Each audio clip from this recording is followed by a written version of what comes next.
welcome back to my channel. Today's video is going to be about the gorgeous Virago Modern Classics, which were newly published in paperback in May 2018.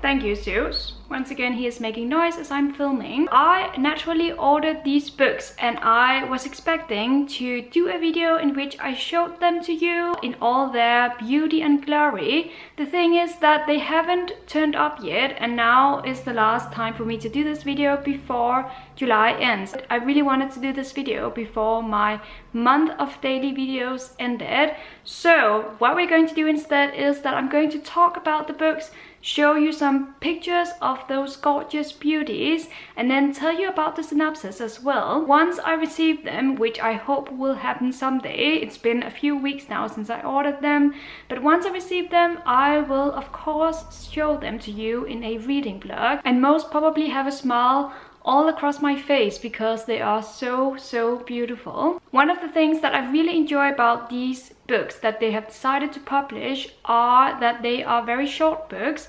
Most of the books are about 200 pages. A few of them are maybe 300 or 400 pages, but the majority of them are about 200 pages. So they are short reads which are classics, and they are all by female authors that Virago has decided to republish in these beautiful editions. So that was all for my introduction. I will now dive into the actual books. There are 13 in total. Let me go through them one by one. First book we have is Harbour by Nora Ephron, and apparently Nora Ephron is the creator of Sleepless in Seattle, which I'm not sure of. I haven't rechecked that fact, but I'm pretty sure that's it. This book is about a man and a woman who are married, but when the woman is 7 months pregnant, her husband tells her that he's in love with another woman. This book is very much about that divorce, but it's also about how the woman who is left behind starts cooking in order to get through this divorce and in order to deal with the chaos that is her life now. It says on Goodreads that this is a side-splitting novel, so what I get from that is that this is a novel that will make you take the side of the woman as well as the husband.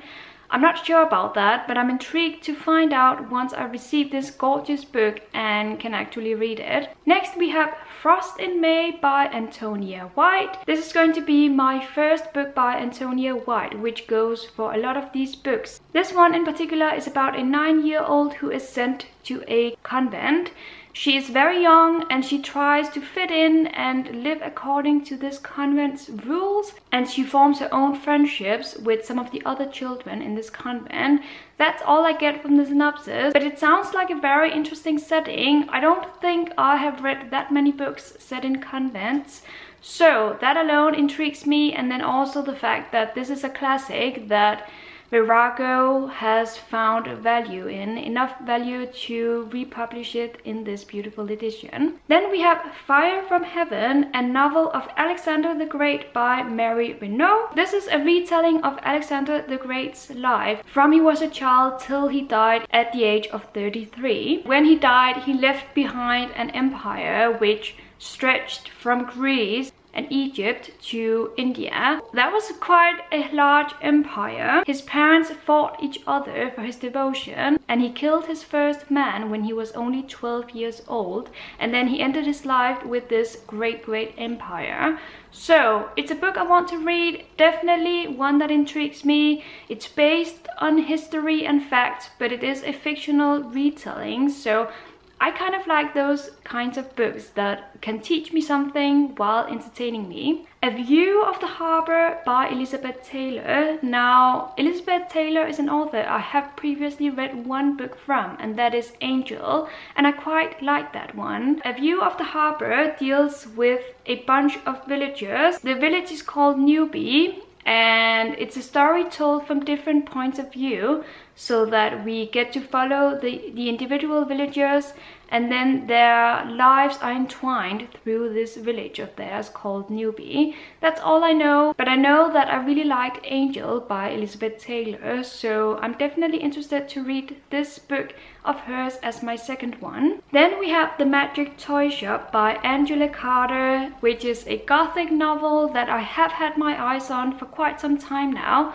But I'm happy that I waited to get it until I could get my hands on this stunning cover. This is about Melanie, who is sent to London to live with some relatives because she one night walks alone in the garden in her mother's wedding dress, and that makes her mother send her to London. Melanie doesn't know these relatives, so it's a very distressing journey for her. One of the relatives, for instance, is an uncle who owns his own toy shop in which he creates wooden puppets. There are also other relatives that we get to hear about. But this is basically about her experience living in London with these relatives, and yeah, I've heard phenomenal things about this book.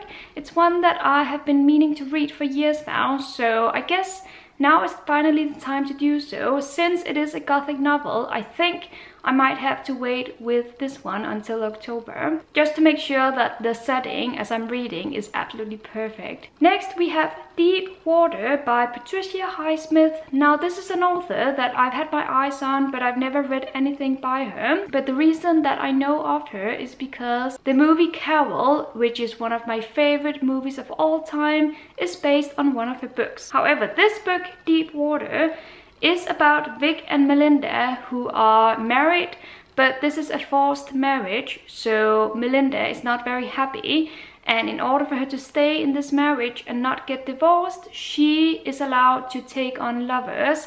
But then gradually, as the novel progresses, Vic, her husband, becomes jealous and he threatens with murder, and that's all I can say. But I get the feeling that this is one of those very macabre and mysterious books that will take quite a twisted turn, and I love those kinds of books. Then we have Their Eyes Were Watching God by Zora Neale Hurston. This one apparently is about Janie Crawford, who is a black woman living in the 1930s, and she wants to become her own independent woman, which is naturally going to be quite a struggle for her since she is living in that era. Apparently this book also comes with an introduction by Sadie Smith, which is an author that I know and I quite like, so that is going to be interesting. I believe all of these newly published books have actually got an introduction by an author. Sadie Smith just happens to be one that I know. Memento Mori by Muriel Spark. This one is set in 1950s London, and this one sounds pretty gory and macabre, which is good. I mean, it's about a group of friends who one day starts receiving phone calls in which a voice tells them, "Remember, you must die."